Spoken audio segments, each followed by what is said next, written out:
Clay Pardilla, People's Television. Good morning po, Yusek.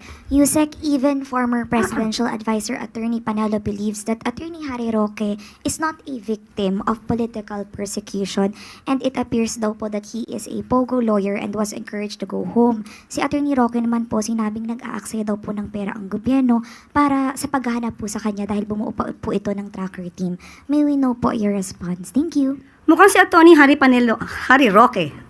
Nagsama talaga, no? Sorry. Mukhang si Attorney Harry Roque na lang naman ang naniniwala sa kanyang pananaw na may political persecution. Ito malamang ay ang pagtatago niya ng kanyang maaaring liability at ang kanyang pagsama-sama sa mga Duterte ay ginagawa niyang panangga para ipatunayan na mayroong political persecution. Pero kahit ang kanyang dating naging kaalyado ay hindi naniniwala sa kanyang mga tinuran. At patungkol sa nag-aaksaya ng oras, ang paghahanap na isang fugitive ay hindi pag-aaksaya ng oras. Kung siya ay concerned sa pondo ng bayan, dapat noong pang 2016. At kung sinasabi nga niya na siya ay concerned sa pondo ng bayan, hindi ba mas maganda kung mag-voluntaryo na siyang umuwi rito para hindi na siya pag-aksaya ng oras at ng pera ng gobyerno? Follow-up, Tristan Nadala, Newswatch. Okay, on a different topic. Tristan, Newswatch Plus. Yusek, morning po. Yung dun lang po sa reconciliation na nabanggit ni Pangulong Bongbong Marcos sa kanyang podcast, while maraming nag-welcome on this offer of the President, yung ibang political analysts believes that while unity is important, reconciliation should still be grounded on principles like truth, accountability, and respect for institutions. So parang how does Malacanang respond to concern that reconciliation may come at the expense of accountability? Lalo na po, for example, nahaharap din si Vice President Duterte sa impeachment trial. Tandaan po natin, wag po tayo mag-focus na sinasabing open for reconciliation para lamang sa mga Duterte. Maliwanag po ang sinabi ng Pangulo sa lahat ng tao na maaaring hindi kapareho ng kanyang paniniwala o ng prinsipyo o ng polisiya. Mas maganda kung lahat ng tao ay makakasundo niya para po sa taumbayan, para magkaroon na po ng tuloy-tuloy na pagtatrabaho para sa bansa. So wag nating isentro ang open for reconciliation sa mga Duterte. Hindi po gagawin ng Pangulo na lumabag sa batas para lamang sa isang reconciliation. Follow-up lang po, Yusek.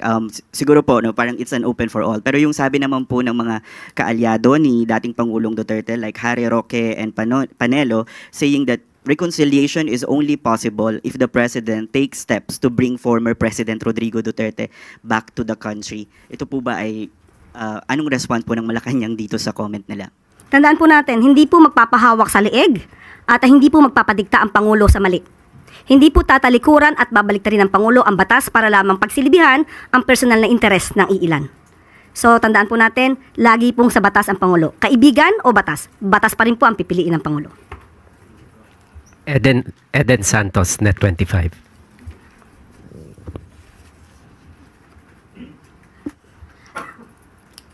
Gaya din po na nabanggit nila, Yusek, good morning po. Bukod po dun sa issue nung pagpapauwi ng Pangulo, kung talagang sincere daw po siya dun sa pakikipagkasundo sa mga Duterte, baka pwede rin magpa-hair follicle test ang Pangulo.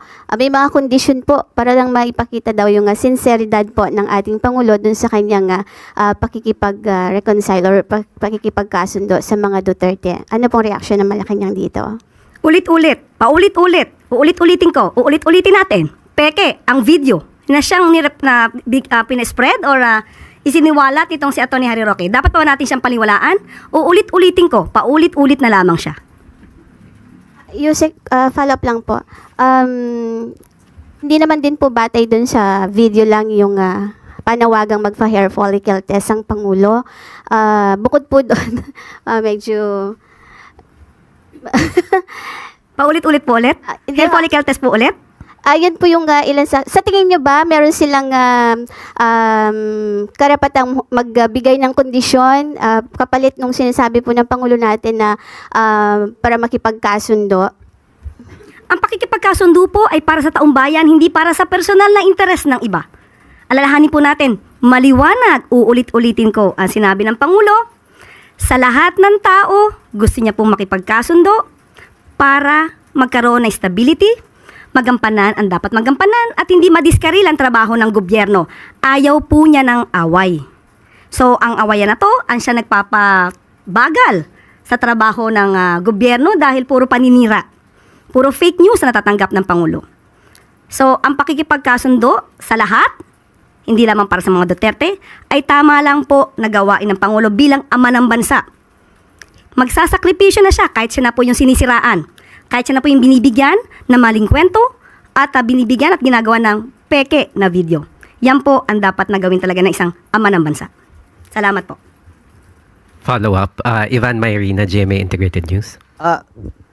With due respect, Yusek, ang sinasagot po ng Pangulo dun sa reconciliation, diretso po yung tanong, ay tungkol sa mga Duterte. He was responding to a question, specifically, reconciliation with the Dutertes.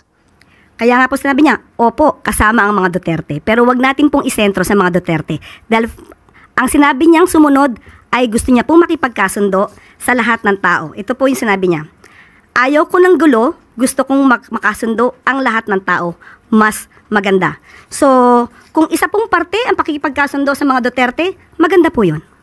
At ang malinaw po, the offer of reconciliation should not come with any conditions. Yun po ang gusto nating sabihin. Opo, ito na may para sa taong bayan at para sa bansa. Salamat po. Another follow-up, Pierre Pastor, Bilyonaryo. Hi, Yusek. Dun sa reconciliation and ayaw ng politika, clarify lang po, hindi po ba ipapakita ng Pangulo na hahabulin niya o pananagutin kung nagkasalaman? Nagsisimula. Yes, Okay, kasi sige po. medyo meron pong na makikipagbati ba at may ayaw ng politika kung talaga namang nagkasala. Dapat po ba, hindi po ba dapat ipakita ng Pangulo na hahabulin niya ang mga nagkasala? Nung sinabi at tinanong siya kung open siya for reconciliation, wala pong nabanggit na hindi niya ipapatupad ng batas. Wala pong nabanggit na magpapatawad siya kung may nagkasala. So ang reconciliation lamang po ay para hindi na magkaroon ng gulo. At para magkaroon nga po ng stability at matupad niya ang kanyang mga pangako sa bayan. Thank you. We have time for one more question. Alvin Baltazar, Radio Pilipinas.